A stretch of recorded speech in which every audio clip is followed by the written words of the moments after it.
This episode is brought to you by Bigfoot Finance. Bigfoot is the next generation multi-chain NFT marketplace that rewards all users, not just high volume whales like on OpenSea. Phase 1 is the release of their yield generating NFT network with tiered pricing. Every 100 NFTs sold will increase the price by $100 with the daily payouts available. This is a no high yield promising network with reasonable and fair ROI. Visit bigfoot.finance for more information, link in the description below. This my two Satoshis. Who need 2 cents when they can get double from stacking Toshis? Yeah. Hola, buenos dias, G&Gs. I am Trekker2Ks, and this is my two Satoshis. If you don't know, it's brought to you on CBTV. That's AKA Crypto Blood TV. Shout outs to the big homie right there for putting me on. And I want to say thank y'all for the people who tap in to watch. I'm seeing the numbers grow. I appreciate it. And I guess I'm doing something right because people are actually looking at it. So I appreciate, thank you so much for the folks who are tapping in, and thank y'all for coming back. And I continue to hope that these stories and things that I cover do give you some kind of help, and not in regards to this being financial advice, but I do hope some of the things that I say do make sense to y'all, and that it helps you like learn something new, at least gives you some kind of conviction on something that you were already thinking on, and helps you take some action to better position yourself in life. At least that's what I'm hoping for, right? Anywho, if you don't know how this is because you're a new person to this thing, basically I cover some crypto things and I cover some non-crypto things, and I give some kind of my understanding, AKA my two Satoshis, on how I interpret these scenarios and these articles or stories that I read. That's basically the bottom line of this thing. So here we go, jumping into this first story. I wanted to cover this the other day, didn't get time to, but basically the state of Louisiana has anonymously passed a bill in the lower house to allow banks to custody Bitcoin and digital assets. Let me clarify for y'all. It isn't that the state as like the regulatory body said, hey, we're going to let banks custody Bitcoin and other cryptocurrencies or other digital assets. It's that there is a process of it going through the different compartments or the different parts of the regulatory governing body, and it's going to make its way up to the official sign-off. It's not there yet, but it is making positive traction in that it made it through the lower house. So there's a difference. If someone is telling you like, oh, Louisiana did, nah, they didn't officially pass nothing yet. They just got it through the lower house. They still got to go to the upper, and they still have to go across to the other side. So yes, this does mean mass adoption is happening, or at least it shows a positive sign in regards to Louisiana's regulatory bodies saying, all right, we see this crypto thing moving. We do need to take some action on it.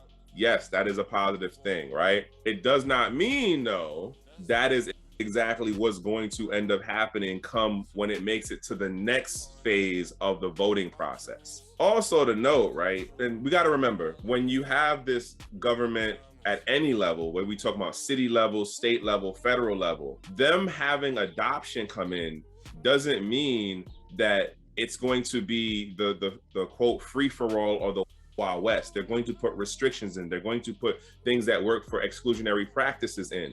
We need to remember that. I think a lot of folks think that once mass adoption happens, which is not a one-time event, it's a process.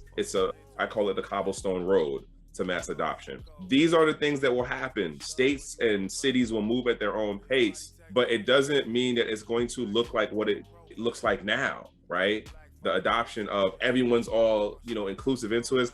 I personally don't think that's how it is going to play out when we say, oh, we've reached the breaking point of mass adoption. I don't think it will be all inclusive. It's being marketed as, but that's just me and my interpretation of the situation. If you disagree with me, I would appreciate a comment. If you don't agree with, or if you do agree with me, hey, I appreciate a comment if you leave it too. If you disagree, you can definitely put the thumbs down. That's cool, not a problem. Nonetheless, moving on to this next story. As someone who has been, I'm not saying I was the early day Netflix dude, but I did catch on at a certain point, right? I know there's been the rumblings and the talk of everything about how Netflix has been doing their clamping down on people sharing the account. Listen, like, we basically know everyone always tries to put their people on when they can. What I take this story as is that next Netflix revenue model isn't sustainable. And somebody else called it out too. So we're gonna jump into this real quick. I'm gonna read some stuff, right? So here we have it. The streaming giant has been threatening to crack down on account sharing for a while and now has already taken steps, but now it's taking things further. Netflix announced last night that it will begin testing new features specifically designed to prevent password sharing with friends and family outside of your household. Here's the thing about this. This story came out March 17th, right? So X amounts old. I didn't really hear anybody talk about it. Here's what gets me. How are we figuring out the household? That means that they're going off of your IP address. One thing. And it's probably one of the options of how they're going to buckle down on this situation. The next thing that got me was this line, this sentence or two here. Netflix director of production innovation, I'm gonna just say Lang, announced that these new features will initially be rolled out across Chile, Costa Rica, and Peru. During this period, subscribers in the affected countries will be prompted to add viewers who don't live in their household to their package at a discounted price. That right there tells you, once they start trying to say, hey, like, we know you got other people on because we see where the IP addresses are connecting at, so where the stuff is streaming to. We want you to still be able to share with other people, but we want you to do it at a cost. And honestly, I've been saying this for a while when it comes to this whole technology thing. And the gentleman of crypto made King and Zay made a point. Gentleman of crypto made a point about how back in the day with LimeWire and Napster and everything, we were able to do the free stuff. And then all of a sudden the subscription model thing came in. And then people started being all cool with paying for stuff that you could have found for free because X amount of folks preferred the convenience fee charge for the convenience factor. You didn't get dirty links. You didn't get rickrolled on stuff. You didn't get the viruses. And so here you have it that they're providing you a service to be able to stream the stuff directly. Now, granted, you might not like the content setup as it is now compared to what they started out as, but enough people did like it. And you got to see what you wanted to see. Now, the whole thing of sharing it over with your other friends, families, and non-friends and family, that's where I think they realized, oh, more people are doing it than we expected. Because I think it probably took them a minute to figure out, wait, how is it that we're having this much download of data or how much stuff is streaming, but we only see that based on how the numbers of who's paying, it doesn't equal up to that much data. And then eventually it's like, oh, people are sharing. I wonder how many people were sharing or are still sharing for who work for the company. That is, I wonder how many people are doing that. That would be funny. So moving on to this next line. We've always made it easy for people who live together to share their Netflix account with features like separate profiles and multiple streams in our standard and premium plans. Yo, that was Netflix being reactive to what people were doing in the market.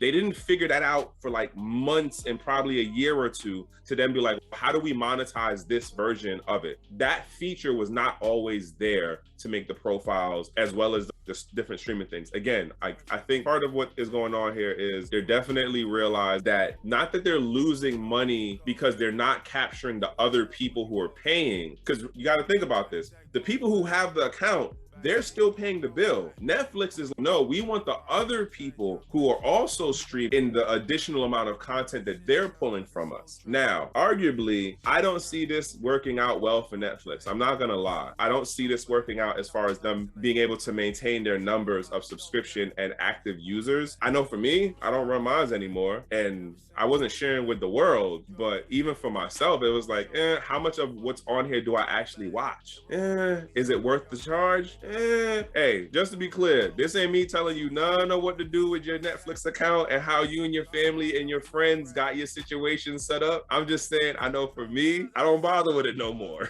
But that's just me. Anywho, all right. I was surprised how I didn't hear anyone talk about this. This came out on April 26th, right? So there was the whole, let me jump in close. There was a whole initial coverage, like the first 48, let's say max 72-hour period after the Super Bowl. Who's talking about the Coinbase, advertisement? Who's talking about how much money was spent? Who's talking about the performance? Like, we even did a live stream of it on Crypto Blood TV while the whole Super Bowl thing was happening, up to the halftime show, was commenting on that and everything.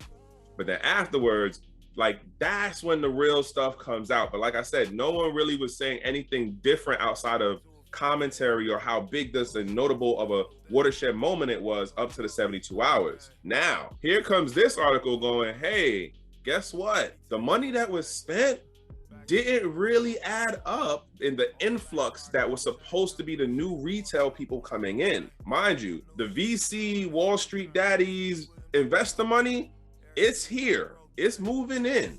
The institutional investors, they're here. They're moving in. But apparently, according to this, the retail investors didn't move. So let's just go. Crypto firms failed to draw in a rush of new retail investors from their Super Bowl advertising campaign.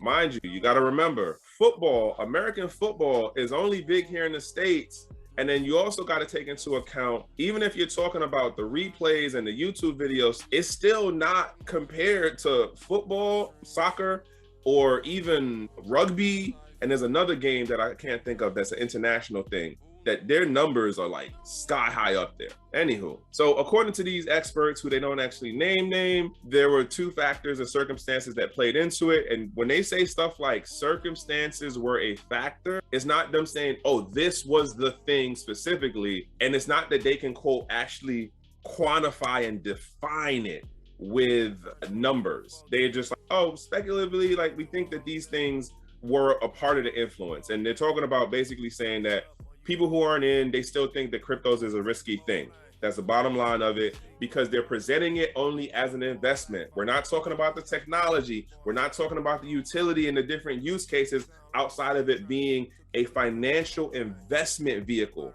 That's what this article is framing this as. There's no talk of technology in this. The other part that gets me is they don't actually name any of the exchanges or any of the other advertisers officially in this article going on record to say, yeah, we didn't pull in the numbers we thought we were going to pull in. Jumping into this next, 2022 Super Bowl viewing figures were up 16% from last year, averaging 112 million across all platforms. This makes Super Bowl 26, I think I got the number, the most watched program in the previous 2 years. Realize what they're saying. Again, is you got to figure out, take these words with a grain of salt and understand how they're putting it together. It's not that it's the most watched sports show. It's not that it is the most viewed sporting event.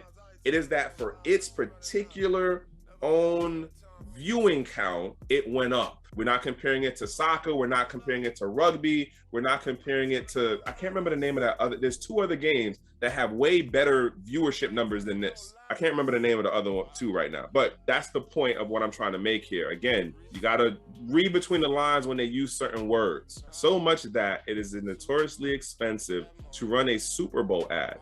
A 30-second slot in 2022 cost upwards of 6.5 million. And the idea here is, if we spend this much, the volume of people that will come in as new users onto whatever the platform centralized exchange is, because it was all centralized KYC related platforms that were doing the advertising, we're going to get the money back X amount of fold. I'm not 100% certain who and how people were crunching these numbers and their projections. I think that the framing of this is off as far as, is it about looking at the hard numbers of, well, we needed to get this many users in 3 months or in, let's say, a week, as opposed to, we have now been able to say we have an impression on the consumer psyche, on the people who are paying attention to pop culture, which in the Western American context, football is a very pop culture thing, okay? And so if you look at it from that standpoint, I would argue that the way that this article is framing it as a monetary thing of getting users in, that might not have really been the goal, as opposed to, here's how we start molding or doing an inception thing on the Western psyche of the adoption of cryptocurrency and their awareness. This is a thing. Again, we're not talking about the tech in this article. We're talking about it from the standpoint of, are people aware of it? Are people getting into these different platforms and these different markets and are exiting out of traditional finance stuff? There's no actual hard numbers in this article. That's the other part that got me. There's no actual hard numbers. So it's hard to tell exactly, is it really framing it right as far as the Super Bowl being a total? Unless you give me some Gemini, some Kraken, some KuCoin, some Coinbase, like they posted their official numbers. I don't know if I should take that as 100% a true statement. I'm not telling you what to take it as. I just look at it a little bit different based on, was it about actually getting the user count up, or was it about positioning themselves for what it would be like 6 months, 9 months, 12 months, 15 months out in people's awareness of cryptocurrencies in the use case of financial instruments. That's what I'm curious about. But that's just me nonetheless. I'm closing it out on this. Last couple of things being is, thank y'all for staying in all the way until the end. For that, I've been saying the last couple of weeks, we're working on some things to do some giveaway stuff, and it's between a hard wallet right now, and we're doing a ticket for the Blockchain Futurist Conference that will be in August. That's going to be in Toronto, where my Canucks are. Shout out to my folks to the north, or actually in the next couple of videos, you'll follow me on Twitter, and y'all definitely be able to find out how we're doing the giveaway for the ticket to the Blockchain Futurist Conference, as well as how we're doing the giveaway for the Arculus hard wallet. If you didn't see the video that Little John and CB did the other day, definitely go to this channel and check that out. Other than that, yeah, I'm closing it out on. I am Shrek with 2Ks. This is my two Satoshis, brought to you on CBTV. I appreciate those of you who tap in. And until the next one.